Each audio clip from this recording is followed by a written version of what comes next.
कुछ ही देर में भारतीय किसान यूनियन के राष्ट्रीय प्रवक्ता राकेश टिकैत के नेतृत्व में मेरठ के सिवाय टोल से किसानों का जत्था दिल्ली के लिए कूच करेगा। लेकिन किसानों की क्या मांगे हैं, किन बिंदुओं पर वो धरना प्रदर्शन कर रहे हैं, इसी पर बात करने के लिए हमारे साथ भारतीय किसान यूनियन के जो राष्ट्रीय प्रवक्ता हैं राकेश टिकैत जी मौजूद हैं। राकेश जी, ये बताइए कि कौन सा ऐसा बिल है जिसको लेकर के आप लोग प्रोटेस्ट कर रहे हैं?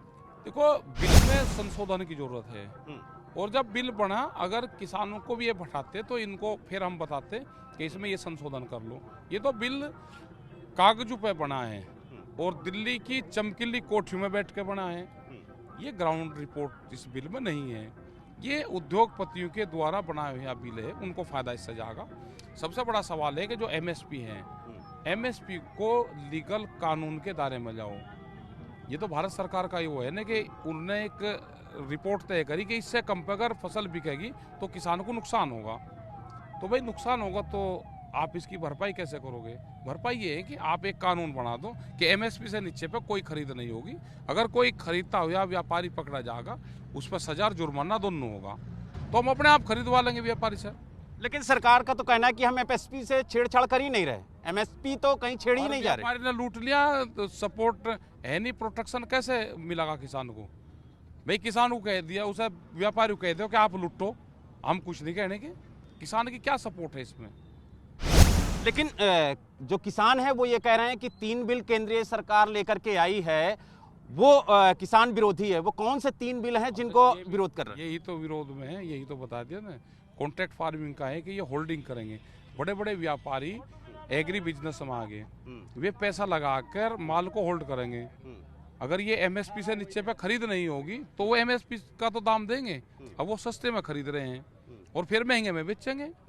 बाकी और कौन से 2 बिल हैं जिनको लेकर के? दूसरा ये है कि अगर हम मुकदमा कहीं करेंगे तो मुकदमा एसडीएम और डीएम की कोर्ट में जाएगा। क्या न्यायालय प्रक्रिया से सरकार का विश्वास हट गया? भाई न्यायालय में भी तो जा सकता है किसान। ये सारे के सारे सवाल हमारे हैं। बाकी तीसरा कौन सा मुद्दा?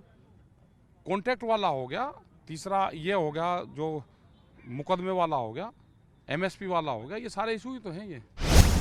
और कौन से मुद्दे होंगे जिनको लग के आप बात करेंगे केंद्र सरकार से? और केंद्र सरकार जब बात करेगी तो बात कर लेंगे, बता देंगे। तो मुद्दे तो सारे ही सारे मुद्दे हैं।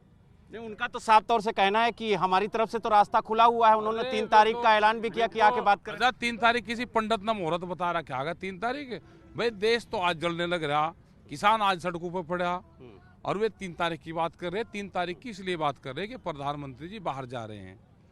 जिस देश के प्रधानमंत्री को 2 लाख किसान दिल्ली के चारों तरफ आ रहा, उनकी सुध नहीं है और वे बाहर के प्रोग्राम कर रहे हैं, तो वो लगता है कि सीरियस हो प्रधानमंत्री। क्या प्रधानमंत्री किसी से 5 साल में 8 साल में मिले या आगे का कब उनका प्लान है मिलने का?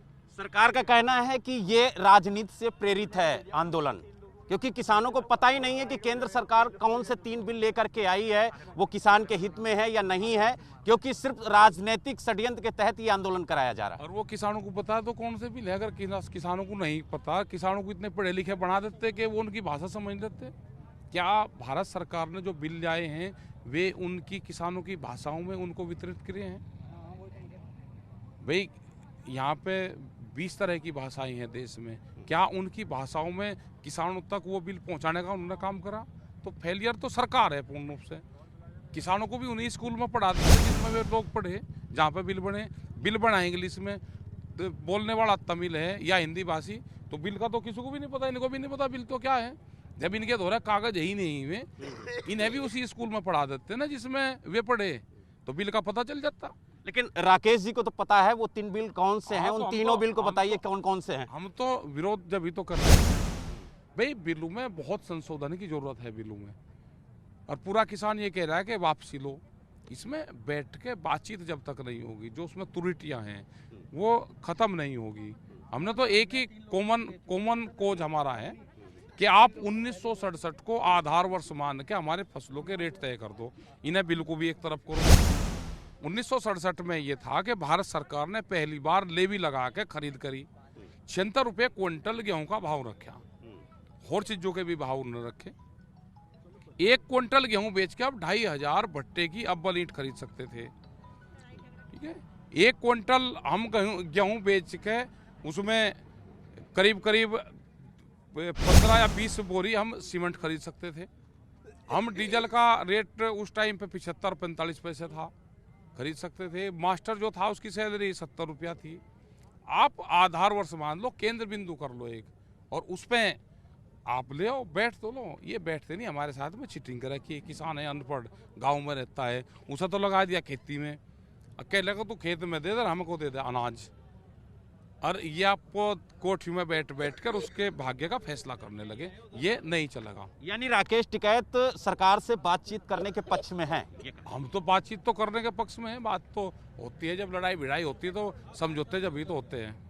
तो ये राकेश टिकैत हैं जिनका साफ तौर से कहना है कि ये सरकार से बातचीत करने के पक्ष में हैं, लेकिन अगर सरकार इनसे बात करना चाहे, क्योंकि किसानों की बात जब तक सरकार नहीं सुनेगी, उनकी दिक्कतों को नहीं जानेगी, तब तक सरकार को कैसे पता चलेगा कि आखिरकार इस बिल से किसान को फायदा है या नुकसान। मेरठ से वीडियो जर्नलिस्ट दीपक शर्मा के साथ बलराम पांडे, एबीपी गंगा।